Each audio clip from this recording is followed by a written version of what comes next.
शिक्षण विभागातील अवैध बीएड धारक शिक्षकावर कारवाईचे आदेश।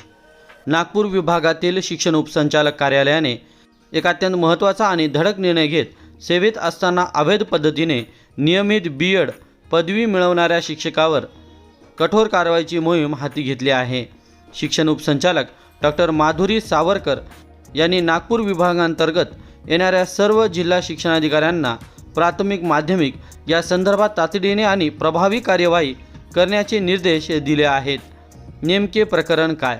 अनेक शिक्षकांनी शाळांमध्ये कार्यरत असताना नियमांची पायमल्ली करत मुक्त विद्यापीठाव्यतिरिक्त इतर विद्यापीठातून नियमित बीएड शिक्षण पूर्ण केले आहे। नियमानुसार सेवेत असताना अशा प्रकारे नियमित पदवी घेणे अवैध ठरते।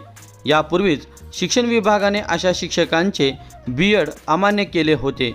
मात्र या आदेशाची अंमलबजावणी करण्याऐवजी अनेक शिक्षणाधिकारी आणि संस्था प्रमुखांनी संबंधित शिक्षकांना पाठीशी घालत ही माहिती लपवून ठेवली, असा गंभीर ठपका या पत्रात ठेवण्यात आला आहे। आर्थिक लाभाची होणार वसुली। हे शिक्षक केवळ अवैध पद्धतीचा वापर करत नाहीत, तर अनेक वर्षापासून या पदवीच्या आधारे शासनाच्या तिजोरीवर आर्थिक भार टाकत आहेत। आता या शिक्षकांचे बीएड पूर्णतः अमान्य करून या पदवीच्या आधारे मिळवलेल्या सर्व आर्थिक लाभ संबंधित शिक्षकांच्या वेतनातून वसूल करण्याचे आदेश उपसंचालकांनी दिले आहेत।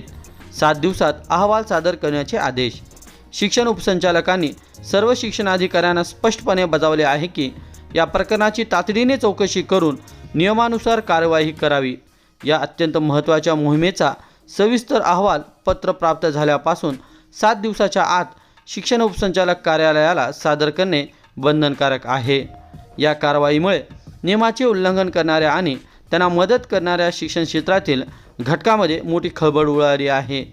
शिक्षण विभागाने घेतलेल्या या कठोर भूमिकेचे सर्वत्र स्वागत होत असून यामुळे शिक्षण क्षेत्रातील शिस्त पुन्हा प्रस्थापित होण्यास मदत होईल, अशी अपेक्षा व्यक्त केली जात आहे। मित्रांनो, व्हिडिओमधील शासन निर्णय किंवा परिपत्रक आपणास हवे असेल तर कृपया आमचे शासन निर्णय व परिपत्रक हे फेसबुक पेज सबस्क्राईब करा। त्यानंतर सबस्क्राईब केल्याचा स्क्रीनशॉट 7588152456 या क्रमांकावर व्हॉट्सअप करा।